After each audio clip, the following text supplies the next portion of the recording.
Ignatius of Loyola and his University of Paris companions formed themselves into a clearly conceived and meticulously organized group, the Jesuits.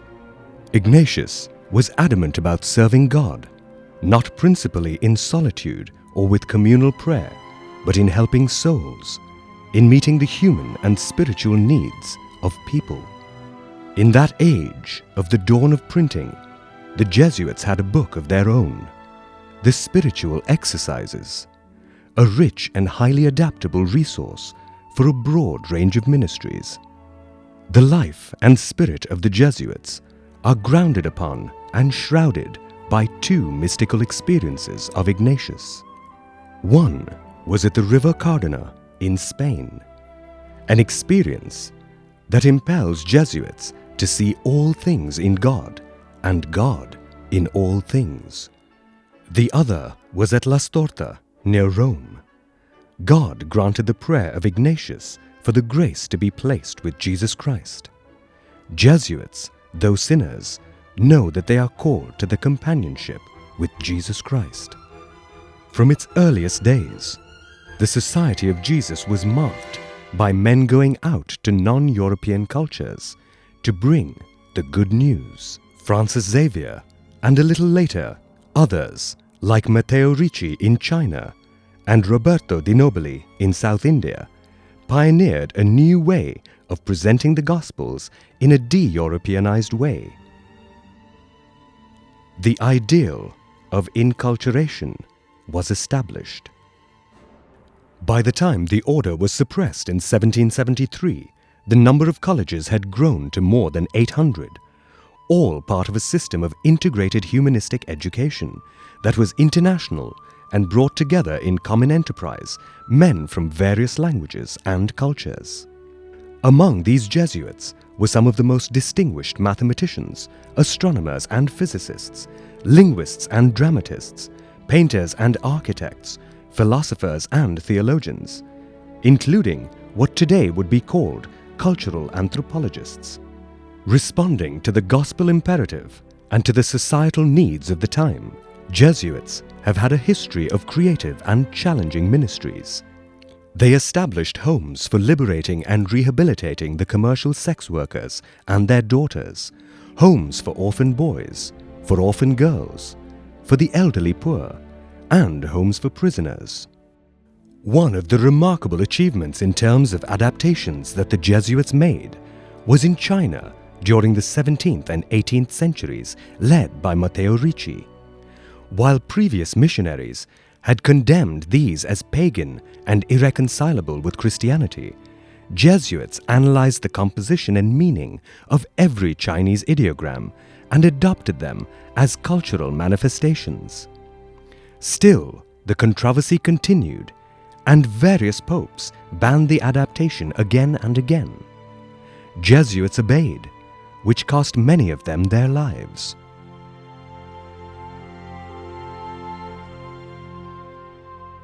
Because the Jesuits had become masters of both rhetoric and the niceties of scholastic logic, by 1613 the word Jesuitic connoted mental equivocation, and by 1640 Jesuit was a synonym for dissembler.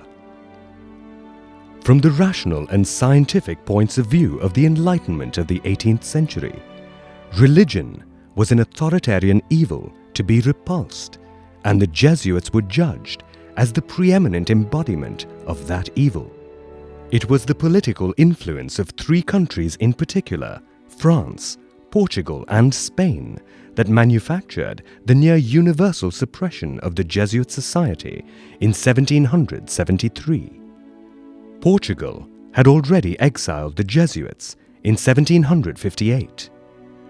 King Joseph I sent 1,700 Jesuits out of Portugal. In 1762, the Society of Jesus was barred from France, and all the properties of the Jesuits were confiscated. In 1767, Spain evicted 2,700 Jesuits first, and in a year's time, another 2,300 Jesuits were sent out with nothing more than the clothes they were wearing. In 10 years' time, these countries succeeded in driving away 23,000 Jesuits. They were not satisfied with this. They wanted the Society of Jesus to die. They threatened the Pope that if the Society of Jesus is not suppressed, they would break away from the Roman Catholic Church. Pope Clement XIII, unwilling to relent, followed procrastination tactics, but his descendant, Pope Clement XIV, could not withstand the pressure, caved in, and signed the decree. But why were the Jesuits suppressed? Power, politics, popularity of the Jesuits, envy, and the anti-Jesuit campaign led to the suppression of the Jesuits. The Jesuits ran most of the very top universities and colleges, and the seminaries too. The bishops, cardinals, ministers, and top bureaucrats were from Jesuit educational institutions. Jesuits became a force, culturally, socially, and financially. The kings of Spain, Portugal, and France were determined to ruin the Church. However, realizing the power exerted by the Jesuits within the Church, they were determined to get rid of the Jesuits first in order to achieve their objective.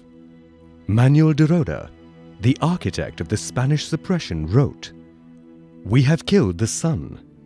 Nothing remains for us to do except to carry out a like action against the Mother, the Church." The chief enemies of the Jesuits in France were Jansenites and leaders of Enlightenment.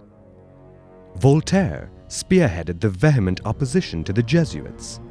His words, "Once we have destroyed the Jesuits, we shall hold a good hand against the detestable thing, the Church." Pascal, a famous thinker of that time, was yet another person who was venomous in his attacks on the Jesuits, especially in his famous book, Provincial Letters. The Jesuits' fourth vow of direct obedience to the Pope gave them a privileged position as the Pope's crack troops. Other religious orders resented this. "Friendship with the poor makes us friends of the eternal King," wrote Polanco, Ignatius' secretary.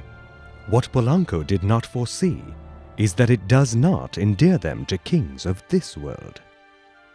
While the commoners rallied behind the Jesuits, the aristocrats saw them as a threat.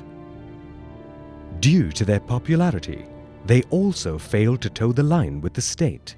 Some Jesuits did indulge in the sin of corporate pride, putting forth their points of view in a triumphalistic tone. What happened to the Jesuits exiled from the respective countries? Many of the 23,000 Jesuits were sent to prison. They faced torture and ultimately died in prison. Some joined other congregations. A few left the religious life itself. And some still stayed, waiting with the hope that one day the Society of Jesus would be restored. Though Jesuits were barred from almost all the countries, Catherine the Great, Queen of Russia and Prussia, refused to send the Jesuits away and allowed them to continue their education work in the country, and thus the Society of Jesus was able to maintain its existence in these countries. On the 21st of July, 1773, Father Superior General Ricci was arrested and conducted to the English College, where he was kept prisoner. Kept in horrid conditions, Ricci delivered his only formal protest. "I declare and protest that I have no grounds whatever, even the slightest, for my imprisonment. I make this protestation solely because it is required to indicate the good name of the Society of Jesus." One Jesuit who worked relentlessly and tried very hard to restore the Society of Jesus was Father Joseph Pignatelli. Also, from some quarters of the church, soft, muted voices for the restoration of the society began to be whispered. One of the cardinals wrote, "I believe then, and I believe now, that the Church is weakened without the Jesuits. If I were the master, I would re-establish them tomorrow." Pope Pius VII decided to revoke the decree of Pope Clement XIV, and finally, the society was restored in 1814. Father Brzezowski became the general of the restored Society of Jesus. The tree that was cut down was planted again. It put out new roots and sprouted new leaves. Like Jesus, it was raised up again for His greater glory.